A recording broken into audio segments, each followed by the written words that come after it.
ఒక రాజు తన కుమారుడికి ఒక పెండ్లి విందును సిద్ధపరిచాడు. తన కుమారుడి పెళ్లికి ఒక విందును సిద్ధం చేశాడు.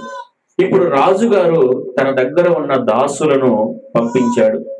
అయ్యా దాసులారా, నా కుమారుడి వివాహానికి నేను ఒక విందు సిద్ధం చేయించాను. ఎద్దు, కొవ్విన పశువులు, చక్కటి మాంసం, చక్కటి కూర, చక్కటి భోజనాలు సిద్ధపరిచాను. నా దాసులారా, భూమి మీదకు మీరు వెళ్ళండి. నా దాసులారా, భూమి మీదకి మీరు వెళ్ళి అనేక మందిని పిలవండి, అందరిని పిలవండి. నా కుమారుడి పెళ్లి భోజనానికి అందరిని రమ్మని తన దాసుల్ని తండ్రి పంపించాడు. తన దాసుల్ని పంపించాడు. ఇప్పుడు దాసులు భూమి మీద ఏం చేస్తున్నారో తెలుసా? ప్రజలారా, అన్నలారా, అక్కలారా, ఓ మానవులారా, రండి, పరలోకంలో మీ కొరకు భోజనాలు సిద్ధపరచబడ్డాయి. రండి, ఆ ప్రభు భోజనాలకి మీరు రావాలి. అలా రావాలంటే మీరు ప్రభు నమ్ముకోండి, ప్రభు దగ్గరికి రండి అని సేవకులు పిలుస్తూ ఉన్నారు. సేవకులు ప్రతి మనిషిని కూడా పిలుస్తూ ఉన్నారు.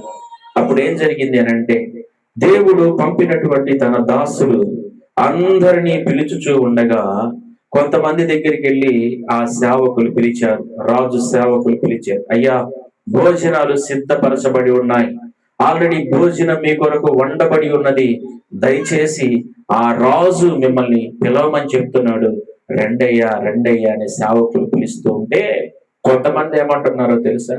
అయ్యా మాకు భూమి ఉన్నది, మేము వ్యవసాయము చేసుకోవాలి, మాకు వ్యవసాయ పనులు ఇప్పుడు అధికంగా ఉన్నాయి, మేము పంటలు పండించుకోవాలి, మేము తినాలి, మేము భూమి మీద ఆధారపడే వాళ్ళమని అందరూ కొంతమంది భూమికి వ్యవసాయం చేయడానికి వెళ్ళిపోయారు. సేవకుడు చెప్పిన దేవుని మాటను నిర్లక్ష్యం చేశారు, దేవుని మాటను లెక్క చేయలేదు. అయ్యయ్యో, రాజు మమ్మల్ని పిలుస్తున్నాడే, స్వయంగా రాజే మమ్మల్ని పిలిచినప్పుడు రాజు మాటను మేము ఖాతరు చేయవచ్చునా? రాజు మాటను మేము విలువ ఇవ్వాలి కదా, మాదేముందులే, ఈ రోజు కాకపోతే రేపైనా పొలం పనులు చేసుకోవచ్చు అని అనుకున్నారా? అనుకోలే. రాజు మాటను నిర్లక్ష్యం చేశారు. ఆ రాజు ఎవరో తెలుసా? దేవుడే. హల్లెలూయా. ఆ దాసులు సేవకులే. దేవుడు తన సేవకుల ద్వారా భూమి మీద ఉన్న మనుషులందరూ కూడా పరలోక రాజ్యంలో ఏర్పాటు చేయబడుతున్న పెళ్లి విందు సిద్ధంగా ఉంది, వచ్చి భోంచేసి వెళ్ళమని చెప్తున్నాడు. Praise the Lord. ఈ పని మానుకోమని చెప్పాడా? నీ భూమిని నమ్మమని చెప్పాడా? అసలు నువ్వు వ్యవసాయమే చేయొద్దు, నువ్వు అక్కడే ఉండాలి, నువ్వు వచ్చేసేయమన్నాడా? భోంచేసి వెళ్దురు కానీ రండి అని అంటే, లేదు, మాకు పొలమే మాకు ముఖ్యము, మాకు భూమే మాకు ముఖ్యము, మా పంటలే మాకు ముఖ్యము అని దేవుని మాటను నిర్లక్ష్యపరిచారు. ప్రియమైన దేవుని బిడ్డలారా, భూమి మీద ఉన్న ప్రతి మనిషి పరలోక రాజ్యానికి రావాలని దేవుడు కోరుకుంటున్నాడు. కానీ ఆ మనుషులు తమ ఎదురుగా తమకున్న ఆటంకాలను అడ్డు పెట్టుకుంటున్నారు. కొంతమంది భూమిని అడ్డం పెట్టుకుంటున్నారు. ఇప్పుడు వానాకాలం వచ్చిందనుకోండి, ఏరువాక సాగించే కాలం వచ్చిందనుకోండి, కంది వేసే టైం వచ్చిందనుకోండి, వరి వేసే టైం వచ్చిందనుకోండి, పొగాకు వేసే టైం వచ్చిందనుకోండి, అయ్యా రాయ్యా ప్రభు దగ్గరికి, ఇక్కడికి నువ్వు వస్తేనే అక్కడికి నీకు పరలోకంలో పెళ్లి విందు దొరుకుతుందంటే, అయ్యయ్యా ఇది నాట్లు వేసే కాలం, ఇప్పుడు మేము రాలేము. అయ్యయ్యో ఇప్పుడు కూలీ ఎక్కువగా వస్తుంది కాబట్టి మేము రాలేము. ఇప్పుడు నీళ్లు పెట్టే కాలం, మేము రాలేము. పనివారులు దొరకటం లేదు, మేము రాలేము. అయ్యా అప్పసం వచ్చి మందిరంలోనే కూర్చోమంటున్నారా? అలాగ వచ్చి ఆ పిలుపుని అందుకొని వెళ్ళమంటున్నారా? సేవకులు దేవుని దగ్గరికి వచ్చి నీ పని నువ్వు చేసుకో, నీ వ్యవసాయం నువ్వు చేసుకో, నీ భూమిని నువ్వు పండించుకో, నీ ఉద్యోగం నువ్వు చేసుకో, నీ వ్యాపారం నువ్వు చేసుకో, నీ వాహనాలు నువ్వు నడుపుకో, కంప్లీట్ గా వదిలేమని చెప్పాడా? లేదు కదా. కానీ వీళ్ళు ఏమంటున్నారు తెలుసా? రాజు మాటను నిర్లక్ష్యం చేసి, రాజు పిలుపును కాదనుకొని భూమికి కొంతమంది వెళ్ళిపోయారు. అప్పుడు మరలా సేవకులు రాజుగారి దగ్గరికి వెళ్ళి, అయ్యా పిలిస్తే చాలా మంది పొలాలకు వెళ్ళిపోతున్నారయ్యా, వ్యవసాయం చేయాలంటున్నారయ్యా, ఏం చేయమంటావు ప్రభువా రాజా అని అడిగితే, అట్లాగైతే మరికొంతమంది దగ్గరికి వెళ్ళండి అయ్యా అన్నాడు. అప్పుడు ఆ దాసులు మరికొంతమంది దగ్గరికి వెళ్ళగా వాళ్ళు ఏమంటున్నారో తెలుసా? అయ్యయ్యో, మేము వర్తకము చేయవలెను, ఇప్పుడు మేము రాలేము. వర్తకము అంటే ఉం? ఆ, వర్తకం అంటే వ్యాపారం. అయ్యో, మేము బిజినెస్ చేసుకోవాలి, మేము సంపాదించుకోవాలి, మేము కొనాలి, మేము అమ్మాలి, మేము డబ్బు సంపాదించుకోవాలి. అయ్యా, ఏమి అనుకోబాకు, మేము రాలేము, మేము రాము అని అంటున్నారు. పరలోక రాజ్యంలో ఒక రాజు, ఒక దేవుడు మనుషుల్ని పిలుస్తూ ఉండగా దేవుని మాటను లెక్క చేయక, దేవుని మాటను ఖాతరు చేయక, దేవుని మాటను నిర్లక్ష్యం చేసుకుని వ్యాపారానికి ఇచ్చిన ప్రాధాన్యత రాజు మాటలకు ఇవ్వట్ల. వ్యాపారాన్ని లక్ష్యం చేసుకున్నారు కానీ దేవుని మాటలను వాళ్ళు లక్ష్యపరుచుకోలే. వాళ్ళు డబ్బును ప్రేమించడం మొదలు పెట్టారు, వ్యాపారాన్ని ప్రేమించడం మొదలు పెట్టారు, సంపాదన కోసం సంపాదించుకోవడానికి డబ్బును వాళ్ళు ప్రేమించారు కానీ రాజు మాటని వాళ్ళు ప్రేమించలేదు. అప్పుడు మరలా దాసులు వెళ్ళి రాజుగారి దగ్గరికి చెప్పారు, రాజా, వాళ్ళని కూడా పిలిచామయ్యా, మరికొంతమందిని పిలిచాము, నీవు పిలవమన్న వారినే పిలిచాము, నీవు ఎవరినైతే పిలవమన్నావో వాళ్ళనే పిలిచామయ్యా. కొంతమంది భూమికి వెళ్ళిపోయారు, కొంతమంది వ్యాపారం చేయాలంటున్నారయ్యా, మరి ఏం చేయమంటావంటే ఇదిగో ఈ సైడ్ కొంతమందిని పిలిచాను నేను, వాళ్ళ దగ్గరికి వెళ్ళి చెప్పండి నా దాసులారా అని మరలా రాజుగారు పంపించారు. అప్పుడు దాసులు వెళ్ళి, అయ్యలారా, రాజు పెండ్లి విందు మీ కొరకు సిద్ధపరిచాడని చెప్తున్నాడు, ఆ పెండ్లి విందుకి మిమ్మల్ని తీసుకొని రమ్మంటున్నాడు, దయచేసి మీరు అందరూ రండయ్యా, పిలుస్తున్నాడయ్యా, రాజు పిలుస్తున్నాడయ్యా, భోజనానికి రండయ్యా, వంట కూడా సిద్ధపరచబడి ఉన్నది, చక్కటి భోజనాలు మీకోసం అక్కడ ఏర్పాటు చేయబడి రండి అని దాసులు పిలిచినప్పుడు కొంతమంది దాసులు వాళ్ళు తిట్టారు, కొంతమంది దాసులు వాళ్ళు కొట్టారు, కొంతమంది దాసులు వారు చంపారు. ఏమండి, పరలోక రాజ్యంలో భోజనం తింటూ రమ్మంటే తిడతావా? పరలోక రాజ్యంలో రాజుగారు మనందరికి భోజనం సిద్ధపరిచారంటే నువ్వు కొడతావా? దాసుని చంపుతావా? అవును, ఈ రోజుల్లో జరుగుతున్నది అదే. సేవకులు సువార్తను ప్రకటిస్తూ ఉన్నారు, పరలోక రాజ్యం మన కొరకు సిద్ధపరచబడి ఉంది, యేసు క్రీస్తు ప్రభుల వారు పరలోకములో మన కొరకు రెడీగా ఉన్నారు, మనల్ని పరలోకానికి రమ్మని పిలుస్తున్నారని దైవ జనులైన ఆయన దాసులు ప్రజలకు ప్రకటిస్తూ ఉండగా ప్రజలలో చాలా మంది సేవకులను తిడుతూ ఉన్నారు, ప్రజలలో చాలా మంది సేవకుల్ని కొట్టుచూ ఉన్నారు, అనేక మంది సేవకుల్ని చంపుతూ ఉన్నారు. యేసు క్రీస్తు 2000 సంవత్సరాల క్రితం చెప్పిన ప్రతి లేఖనం ఈ రోజుల్లో నెరవేర్చబడుతూ ఉన్నది. హల్లెలూయా. ప్రతి మనిషిని కొట్టేవాడిని కూడా, అంటే కొట్టుపోతుని కొట్టేటటువంటి వాణ్ణి కూడా రమ్మంటున్నాడు, తిట్టేటటువంటి వాణ్ణి కూడా రమ్మంటున్నాడు. అంటే అలాంటి స్వభావం కలిగిన వారి దగ్గర కూడా పంపించాడు. పరలోకపు తండ్రికి తెలియదా వాళ్ళ దగ్గరికి పోతే నా దాసుల్ని వాళ్ళు తిడతారని? ఆయనకి తెలియదా? తెలిసి కూడా వాళ్ళ దగ్గరికి పంపిస్తున్నాడే. నా దాసులు వాళ్ళ దగ్గరికి వెళ్తే వాళ్ళు నా దాసుల్ని కొడతారని తెలిసినా కూడా వాళ్ళ దగ్గరికే పంపమంటున్నాడే. నా దాసులు వాళ్ళ దగ్గరికి వెళ్ళి చెప్తే వాళ్ళని చంపుతారని పరలోకపు దేవునికి తెలిసినా కూడా వాళ్ళ దగ్గరికి వెళ్ళమంటున్నాడే. చాలా మంది భూమి మీద అంటారు, ఏరా మీకు సిగ్గు లేదా మా ఊరికి రావద్దంటే వస్తున్నారే, ఏరా మీకు సిగ్గు లేదా మా ఊర్లో మీ యేసు మాటలు చెప్పొద్దంటే చెప్తున్నారే అని బండ్లని తగలబెడుతున్నారు, బండ్లను కొడుతున్నారు, సేవకుల్ని కొడుతూ ఉన్నారు. అయినా కూడా మీరు ఎందుకు వస్తున్నారా అని వాళ్ళు అడుగుతున్నారు.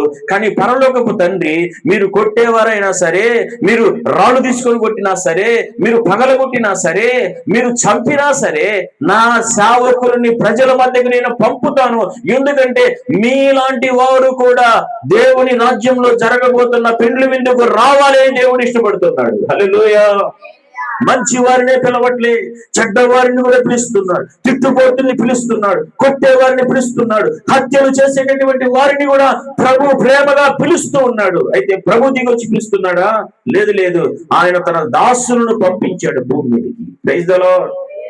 ఆ దాసులు కష్టమైన, నష్టమైన, శ్రమైన, ఓర్పైన, దెబ్బలైన, తిట్లైన, మరణమైన ఏదైనా తట్టుకొని రాజుగారి మాటలకు లోబడి వాళ్ళు సేవ చేస్తున్నారు భూమి మీద. హల్లెలూయా.